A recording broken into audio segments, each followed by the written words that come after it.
when the person you're dealing with or the country you're dealing with has multiple objectives. It jumps around a bit, and you've got to be nimble. If we do see some trade deals coming through, obviously with our country, that would be, I think, a big boost.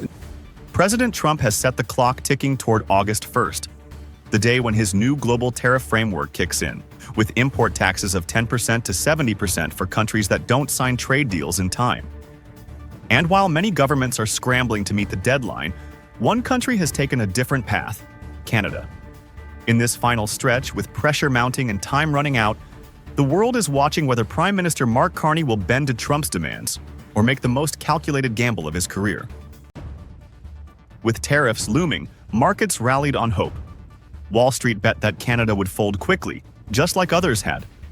Trump had already declared his intent. If a deal wasn't reached by July 21st, tariffs would rise automatically. No more grace periods, no more backroom extensions. And yet, Canada didn't fold. No major concessions were announced. No dramatic press conferences, no movement at the podium. Instead, there was a calm, strategic silence. The usual Trump playbook, high pressure, short timeline, visible chaos, was met with something unexpected: restraint. Investors kept waiting for news. Business leaders, especially those in steel and automotive supply chains, feared the worst. But from Ottawa, the only response was stillness. To be nimble. Carney's approach emphasized how Canada can help the White House on China, on balance of trade issues, on protections for workers, and on border security. Behind that silence was Prime Minister Mark Carney. A former central banker, Carney wasn't looking to play by Trump's rules. Instead of bargaining point by point, he shifted the game entirely. At the Calgary Stampede, Carney addressed Albertans directly, not just with words, but with strategy. He called on Canadians to focus inward, on housing, on clean energy, on rebuilding economic independence. He knew what Trump wanted: quick wins, bold headlines. But Carney wasn't playing for the moment. He was playing for stability. Rather than debating dairy quotas or aluminum percentages, Carney brought something different to the table: value. Canada, he argued, could help the U.S. where it mattered: on trade with China, on labor protections, on border security. This wasn't just a defense, it was a repositioning, a way to say, we're not your opponent, we're your ally in a bigger fight. And it started working. Markets across North America responded with optimism. The TSX and S&P 500 both hit record highs during the first week of July. According to Bloomberg, much of that optimism stemmed from perceived progress in the US-Canada talks, especially after Canada stepped away from the digital services tax that had angered Washington. But that optimism might have been premature. Because while Trump's team expected a full deal by July 21st, Carney wasn't rushing. The days ticked down. Trump grew louder, but Carney remained still. And that's when Trump faced a problem he hadn't planned for. What happens when the pressure doesn't work? If Canada holds firm past July 21st, Trump must make a decision. Either follow through with punishing tariffs, which could trigger job losses across border states, or back down and risk looking weak. Reach a deal, and I just wonder what you think about what messaging should be going out to Canadians in a moment that it seems precarious, but of course we don't really know. I think folks are just hoping to hear from their Prime Minister and from Canadian officials that they're on it and that they're doing everything they can and that they have Canadians back. The economic stakes are real. Canada's services PMI fell to 44.3 in June, according to S&P Global, well below growth thresholds. U.S. companies, especially in auto parts and logistics, are already cutting forecasts due to uncertainty over cross-border flows. Both economies would suffer. But politically, Carney has space to wait. Polls show Canadians understand the stakes and the personality across the table. Trump, on the other hand, has no such room. His trade narrative depends on fast, visible wins. Delays don't just cost time, they cost credibility. In this trade standoff, Trump has the microphone, but Carney holds the clock. The louder Trump pushes, the more his own deadline becomes a trap. And the longer Carney waits, the more he turns Trump's strength into a vulnerability. This isn't about who talks more. It's about who understands the moment better. And right now, silence is speaking louder than ever. The only thing that can't be created here is an end to the tariffs. It's affected me pretty severely. The main thing being the complete drop-off of our American sales momentum. It's our plan to say, let's produce as much as we can in Canada. In 2025, Donald Trump launched a new round of tariffs. Cars not made in the US, 25%, aluminum, steel, lumber, more tariffs. His message was simple: bring factories home, punish foreign suppliers, rebuild American industry. But just months into this effort, the consequences are taking shape, and they're not what the White House promised. Canadian firms are pulling back, US businesses are scrambling, and everyday Americans are paying more for cars, groceries, even homes. Ron Marcolin says many businesses in the region have focused on growing trade with Europe and India. A recent survey conducted by the group shows the tariffs continue to negatively impact businesses across Canada. Across Canada, the message was clear. The US was no longer a stable trade partner. In New Brunswick, glassmaker Curtis Dion saw his US sales vanish. In 2024, buyers from the US made up 10% of his business. In 2025, that number dropped to 0. Schneider Electric, a global energy firm, made its own move. It expanded production at its plant in Brossard, Quebec, boosting capacity by 30% and hiring 17 new workers. The goal wasn't growth for its own sake. It was a pivot away from dependency. The company said it planned to produce as much as we can in Canada, regardless of what happened across the border. And the data supported this shift. According to Statistics Canada, in May 2025, exports to the US declined, while exports to other countries surged nearly 6%, a record. That shift wasn't symbolic. It was structural. Canada also holds strategic leverage.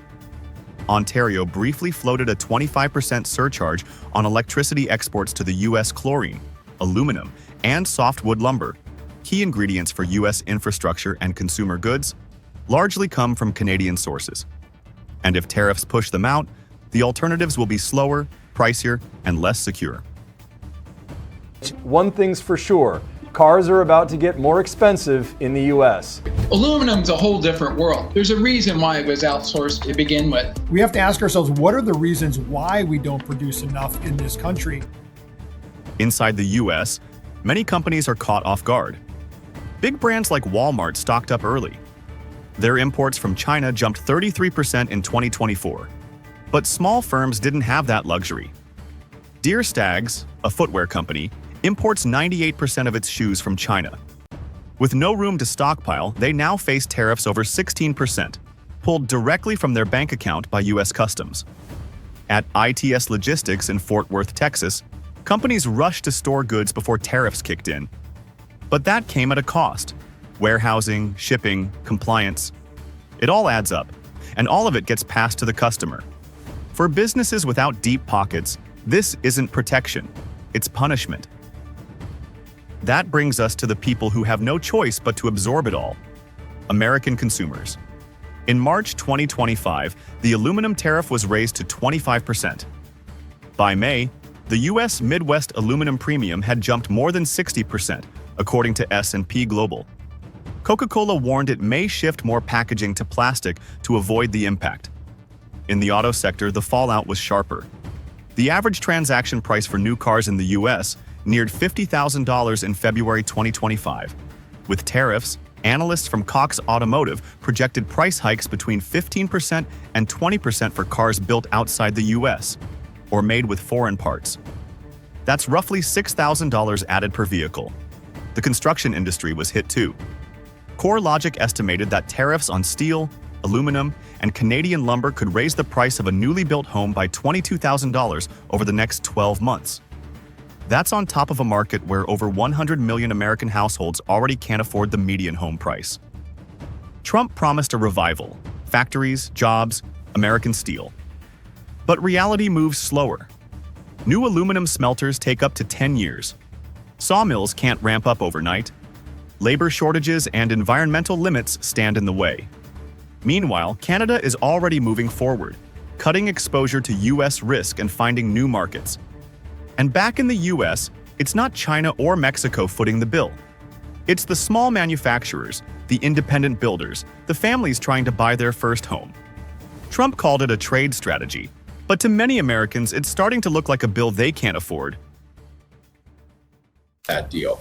The White House is very hard to read. Do they want a deal or not? Economy, it will certainly not be good for any economy to tariff each other and back and forth, reciprocal tariffs.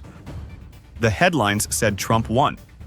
Canada had backed down, scrapping a digital services tax just hours before it took effect. Trump reopened trade talks and claimed victory. But behind the scenes, the pressure was only building. Now Trump is going further, targeting one of Canada's most vital sectors, auto manufacturing. And as the deadline approaches, Prime Minister Mark Carney is signaling this fight isn't over. This is no longer just a tax negotiation. It's a clash over economic survival, with two nations locked in and one sector at the center. But, the president keeps talking about sticking points like supply management. Obviously, he's going after our auto sector. So we'll see. It's looming. Only 19 days and counting. Since March 2025, the U.S. has imposed a 25% tariff on Canadian automobiles, with small carve-outs for U.S.-made parts. The move hit hard across an integrated cross-border supply chain. Canada exports around 85% of its auto production to the U.S., most of it through systems where parts cross the border up to 6 or 7 times before final assembly. But tariffs broke that rhythm.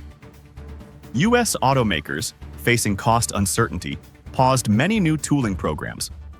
In Windsor, Ontario, Canada's auto hub, some facilities laid off up to 50% of workers by mid-2025.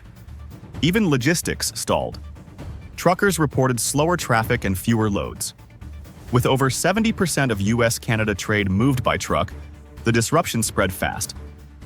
Talking about. Donald Trump seems so intent on destroying Canada's ability to make cars. That seems to be such a sine qua non. April 2025 brought more bad news.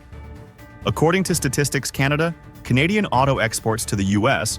dropped 23% compared to April 2024. The chain reaction was immediate: halted production, idle workers, frozen investments. But amid the damage, Carney began recalibrating. In early July, the Prime Minister met with top executives from Ford Canada, GM Canada, Stellantis, and the Canadian Vehicle Manufacturers Association. Behind closed doors, they mapped out responses, from legal options to production shifts. One sticking point was Canada's zero-emissions vehicle mandate. As of Q1 2025, EVs made up only 8% of new vehicle sales, yet the law required that 20% of all passenger vehicles sold in 2026 be EV or hybrid. Automakers warned the target was unreachable. Missing it would mean buying carbon credits or paying up to 20,000 Canadian dollars per vehicle for charging infrastructure. Facing economic headwinds and corporate backlash, Carney signaled flexibility, not surrender. He also leaned into longer-term reforms, dismantling interprovincial trade barriers and accelerating free trade efforts with Europe and Asia. It's a shift modeled after Australia, diversifying away from U.S. dependence. This wasn't retreat, it was repositioning. Trump's next deadline is July 9th. That's when his temporary tariff freeze ends. Unless Canada makes new concessions, more tariffs could be triggered, possibly targeting untaxed sectors.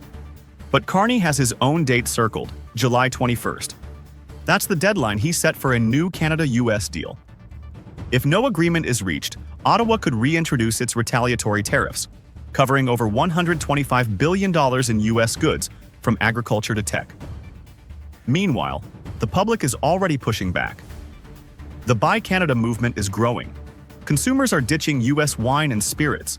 Cross-border travel is down. Vacation homes in Florida are hitting the resale market. Canadians aren't waiting for policy. They're voting with their wallets. Behind the scenes, Canada is also working to expand trade with the EU and Indo-Pacific, building economic resilience far from Washington's reach.